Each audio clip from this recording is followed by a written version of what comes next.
Hello, I'm Richard Ridge for BroadwayWorld. Ayad Akhtar's Pulitzer Prize winning play, Disgraced, has come to Broadway's Lyceum Theatre. Under the direction of Kimberly Sr., it stars Hari Dhillon, Gretchen Mol, Josh Radnor, Danny Ashok, and Karen Pittman. And I caught up with all of them here at the Edison Ballroom on opening night. It is opening night. I caught you on the carpet beforehand. What was it like watching the show tonight? It's amazing. I mean, to have just so many people experience the play at the same time and to share it with so many people who are so supportive and love the play has been just remarkable. Now, you've been with this play for quite some time. 3 years. How did you today. tell me how you originally got the play and what you thought about it the first time you read it? The first time I read the play, I would read it and then I'd put it down and be like, oh, did he just say that? Did he just write that? And I felt like it was finally the first time I had ever read a contemporary play. Like, we use the words contemporary play all the time, but this felt like, no, this is a play of our moment. This is the play we haven't seen yet. This is a play that's truly talking about who we are right now in this instance. Yeah. Talk about the cast you've assembled for Broadway. They're amazing and dreamy and perfect, and everything about them is the fullest realization of these characters. And it's been such a collaboration with them. Like, they're equal parts Ayad and Kimberly and themselves, and we have really grown them to their fullest complex dimensions. I mean, I love that we keep shifting allegiances when you're watching the play. And one minute you're like, oh, I'm siding with this character, and then the next minute you're siding with somebody else. I love that, and they've really helped manifest that. What was it like rehearsing with everybody, like creating this in the rehearsal room? Oh, it's been so intimate and so amazing. And so the play requires the audience to be brave and take risks, and that's the same thing that's required of the actors. They've been incredibly open and vulnerable and turning ideas over and over and over again and doing all of the research, and all of us just sort of being together creating this amazing family. It's been a really terrific experience. What gives you the biggest thrill sitting in the house watching how this play affects audiences? I kind of love the silence as the curtain falls.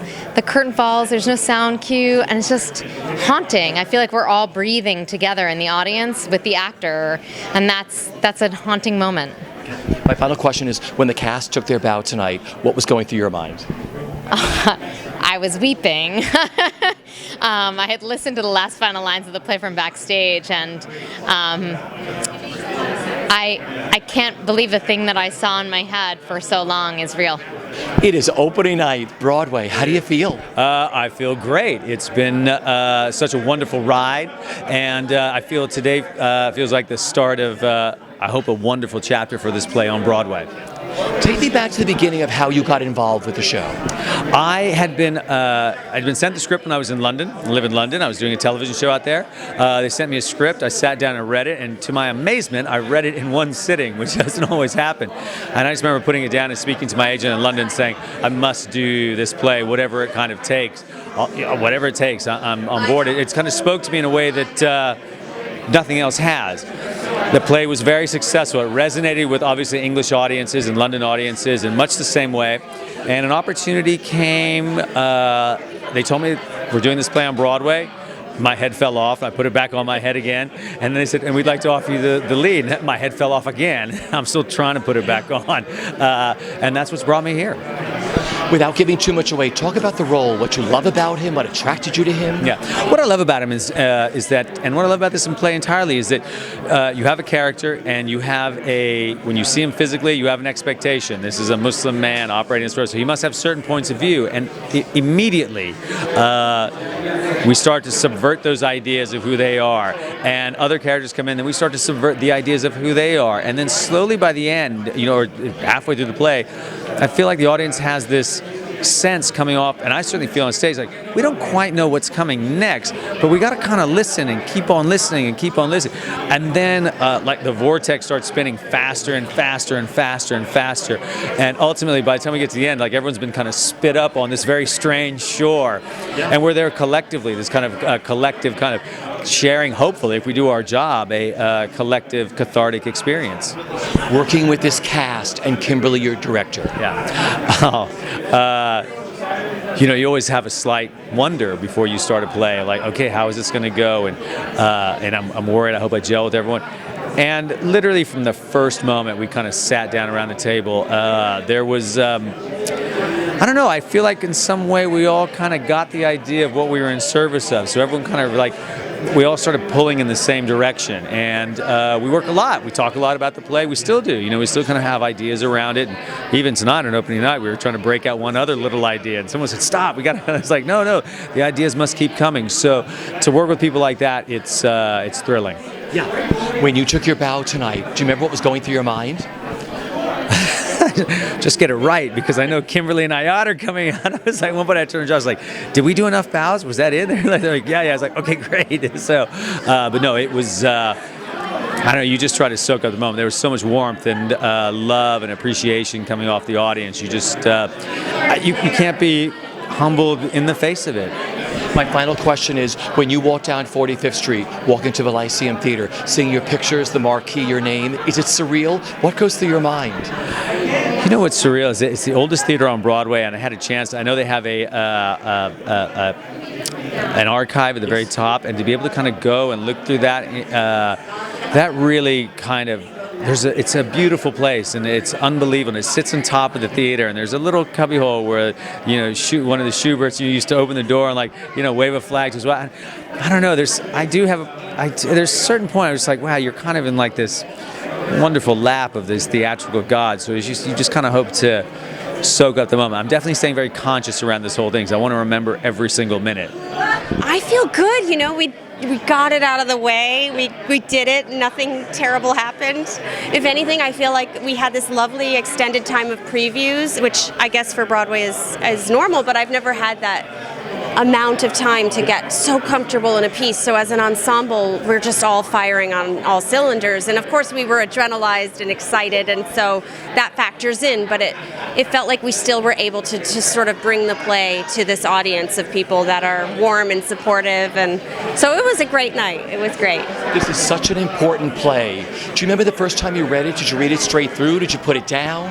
I did not put it down. That's exactly what happened. I just, I read it and I was quiet. I just sort of, I didn't know if this was something, I wasn't even thinking about it after I read it as something whether to do or not to do, or about, it just felt like it's not about me. This is like, you just gotta do it. And it's not even about the character so much. I wasn't attracted to her, and I feel that from our people that come and see it. It's not so much about being drawn to a person or a performance. It's about the impact of the piece, and I feel like just to be a part of that is kind of special. Without giving too much away, was she easy to find, and what you love about her? I feel like I'm still in some ways finding her. I hope to kind of keep that open, and that, because the beauty of the theater is that you can every night find new things, and not always, if the piece isn't well written, it kind of just can die and you're like, I'm pushing this cart up a hill. But in this piece I found that there's so different ways to play it. It doesn't matter, because the end message is sort of, or I don't even know if it's a message, but the end feeling, it goes to where it goes. And so within that, she can be defensive, or she can be positive, or she can be the character can be so many ways, and it's still not about that so much as it's about a lot of other things. A lot of things. And working with this cast and your director. Yeah. I loved Kimberly. She was like our guiding light on this, because she loves actors, and she's just kind of a force of nature, super honest, and yet with this kind of, a subjective ability to sort of be open to what people are doing, and the ways we're going to kind of fall on our face, and I think it was just a really interesting piece to kind of find as actors, and there's no right way. That's what you kind of end up feeling, and so as an actor, you're always kind of looking to sort of settle into a performance that feels comfortable, and the bottom line is, it's never really going to feel comfortable. You're in this thing, it's not supposed to feel comfortable, and she allows that liveliness. So, when you took your bow tonight on Broadway, do you remember what you were thinking? I was sort of thinking, just be there. Thank you for coming. I don't know. Thank you for coming. It's very nice to be here. It's your opening on Broadway tonight. How do you feel? I feel really great. I mean, I'm obviously happy that it's over. Like in the way that there no disaster happened, other than the plot of the play, which is a disaster. But nothing. It all went off without a hitch, and I just feel really grateful to be a part of such a exciting, provocative, smart play. To be with such fantastic actors, and to have worked with Ayad and Kimberly, and it's just. It's good. I'm feeling pretty fortunate these days. Yeah. Let's talk about, this is such an important play. Yeah. When you first read it, did you read it straight through? Did you put it down? What were your thoughts? I read it straight through, but I read it a couple years ago because Ayad and I are friends, and I read it. He sent it to me before the world premiere production in Chicago, just to get my thoughts, and I thought, wow, this is a serious play, and it's been so much fun to watch what's happened to it, and of course to hop on the train going to Broadway was really a thrill for me. So one sitting, I knew it was something special, but he's just that kind of writer. Yeah. Without giving too much away, talk about the man you play and what you love about him so far. My character's name is Isaac. He's a curator at the Whitney. He's married to Jory, who's played by Karen Pittman, who works with Amir, who's played by Hari Dhillon. He is an opinionated man. He's probably good at his job. He's got a really good eye. He dresses very well, which I like. I love your socks. Oh, they're the best, yeah. That was the first discussion we had with the costume designer. I said, I think this guy really wears great socks, yeah. And then we kind of built from there. But yeah, I mean, he's a guy maybe that's probably, on some level, the most recognizable to the New York audience. And then by the end, maybe they'll feel a little conflicted about him, but that's how the play is. You know, the heroes and villains keep shifting on every page. Sure. Yeah. Let's talk about this cast, dynamite cast, rehearsing with them and performing with them. Yeah, just a pleasure, you know, like start to finish. Three of them had done a version of the play. Gretchen and I were the new additions. We were never made to feel like that's not how we did it in London. There was never any of that. You know, we really created the thing from the ground up. Ayad considered the play to be a kind of amorphous, like a living thing that was not. I don't know if amorphous is the right word, but it was alive. You know, he wasn't like, this won the Pulitzer Prize, say it like it's written. You know, it was he tailored it to us, and how, you know, it was a really active, wonderful rehearsal process, and then performing it has taken it to a whole nother level in terms of the audience really informs it, because there's certain things you didn't know until you get it in front of an audience, and you're like, oh, that's where they go with that, or certain things you didn't know were funny, or certain, you know, it's a really fascinating process to take this in front of not just people, a lot of people, you know, 900 people every night. So it must be electrifying for you, because the rapport you have with the audience and the audience has with you on this show. Yeah. Well, that's the fun of live theater. You know, you do film or TV, you're kind of shooting it, and you're like, I think that was okay, but with the theater, you know, if it's kind of clicking along, you know. You know, we missed you for a while. You had a big hit TV show. Yeah. What's it been like being back doing theater again?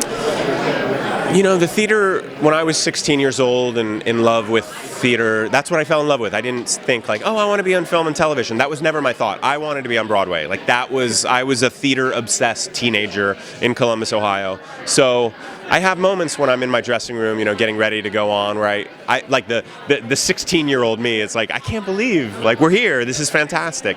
So I'm just really thrilled, and I want to keep theater more in rotation in my life, because it is really nourishing for me. I feel like it's like plugging into the outlet, you know. I just get this charge, you know. So when you took your bow tonight on Broadway at the Lyceum, do you remember what you were thinking? Well, I saw my parents out in the audience. My mom blew me a kiss, and which was so sweet.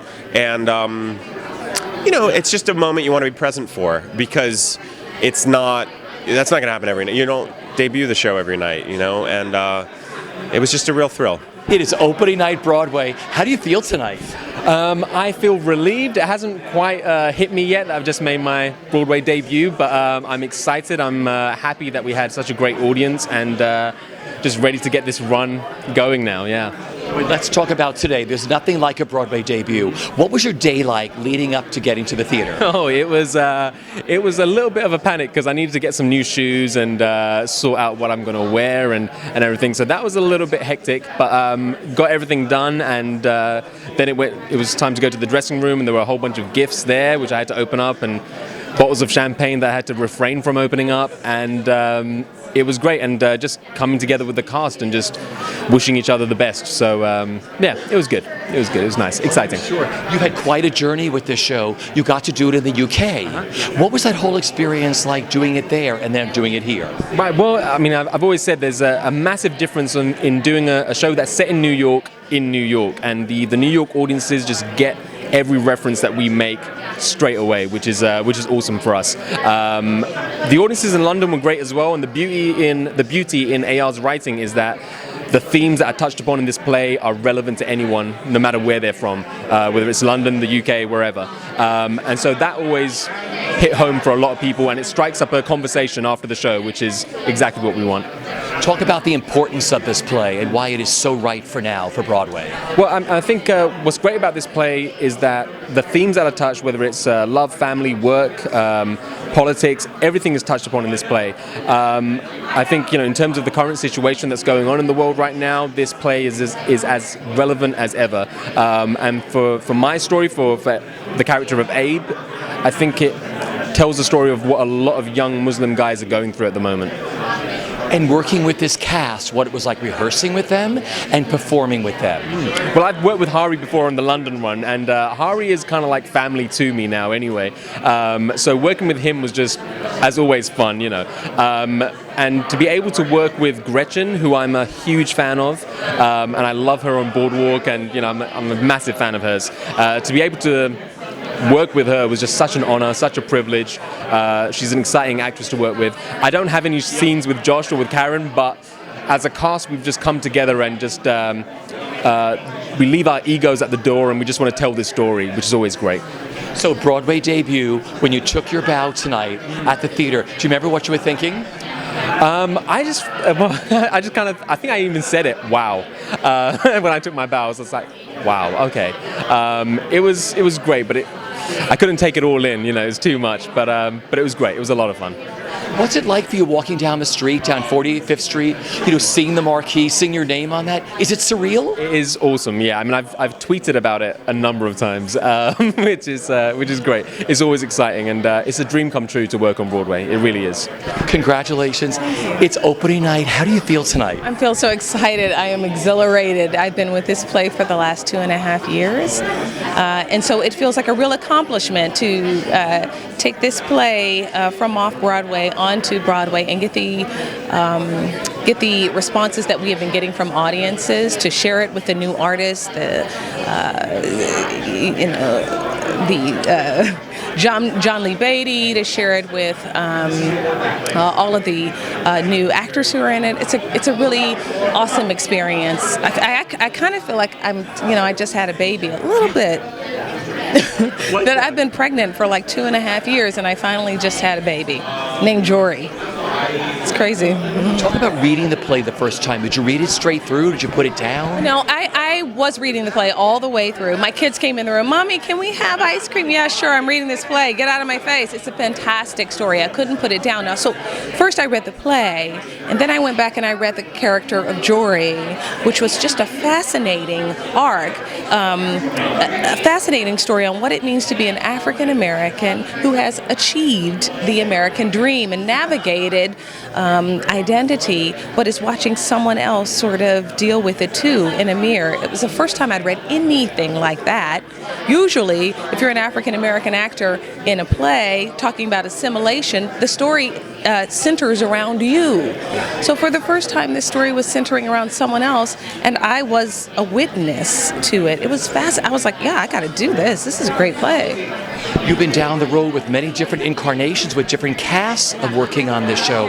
Talk about this new cast you're working with on Broadway. Well, the great part about doing this play is that the DNA of every actor who has, every Jory, every Amir, every Isaac that has done this play is in the play now in its most full creation. So Working with Josh, of course, is great fun. We have great chemistry, timing. Gretchen is beautiful, lovely, sweet, and Hari is so charming. I wish I had more scenes with Danny Ashok. I have none, but we have a great time backstage, talking and chatting. So it's a great cast. I'm having a great time. And the way this play affects audiences, I saw it at Lincoln Center, then I saw it again the other day. Just to hear the audience, the gasps, and how they follow the play, what it's like for you up there. Yeah, it is amazing to be a part of a piece of work where you come outside the stage door to sign autographs and people are crying. I mean, they're weeping. They have been so touched and moved by it. It's an incredible gift to be able to serve this play and to serve the audience in that way. I have a great time. Let's ask you, this is a really important play, what that means to you to have this type of play on Broadway. Well, as a human being, I'm very attached to this story. I think it's very important for everyone to hear, and I talk to Ayad about this often. I feel like my brushstroke is so similar to his as far as what he wants to say about race and identity, the internal conversation and the external conversation that we need to be having amongst ourselves. So for me, it feels like a very personal journey. It feels like this is the play that I want to introduce myself to the Broadway community in, and I'm so honored and pleased to be doing it. My final question for you is, when you took your bow tonight, Yeah. do you remember what you were thinking? I was like, wow, I could stand up here forever. This is great. Ayad Akhtar, Broadway. Karen Pittman. I love that. I see Disgraced, the musical, coming next. Yes. Yeah, we were just talking about that over there. Somebody's got an idea for a musical, so we'll see. Listen, I spoke to you on the red carpet. It's been such an exciting day for you. What did tonight mean to you? I mean, it's a night that you can't even put into words, because you sort of imagine, I mean, taking a curtain call with the cast, your first Broadway production, it's something you see in a movie, you know, and if it's in Barton Fink, John Turturro's eating his hand off, which is what I was doing during the show, but it was amazing. It's an amazing experience. So when you took your bow on stage at that beautiful theater tonight, do you remember what you were thinking? I couldn't believe how close the audience felt. They felt like they were right there. Yeah. You've been on quite a journey with this play. I mean, can you just take me back to the beginning for a second of how you came to write it, and was it an easy play for you to write? It was not an easy play to write, and I started writing it in 2009. I was hearing the voice of Amir, the main character, and he was just sort of talking, and I just kept listening and writing, and that went on for a good 8 months. And then I started to shape it into a scene, and it took me another year to come up with a full story. Yeah, it's been a long process. Yeah. And what it's been like taking this play. First you opened in America first, you went to the UK. What was that like? It was amazing to do the play in London. I mean, but I have to say the most thrilling experience is doing it here on Broadway. Now let's talk about this cast for Broadway, what it's been like being in the rehearsal room with Kimberly and creating this new version for Broadway, what it was like for you. Amazing. We've never had every single role cast so perfectly. And so, you know, the opportunity that represents for me as a writer to be able to sort of revisit the text, to go deeper, be more specific, find ways to expand, contract, it's been thrilling. It's been thrilling. So when you sit in the house and watch the play, how do you feel the way this play moves so many people, what that means to you? I find myself in disbelief, actually, that it's 900 people watching this show a night, and they're moved and to tears and to laughter, and it just feels like a great blessing. So when you walk down the street, you head towards the Lyceum Theater at any given day, what goes through your mind? Really? Really? Okay, I'm not asking any questions. Welcome to Broadway. Congratulations. A real pleasure.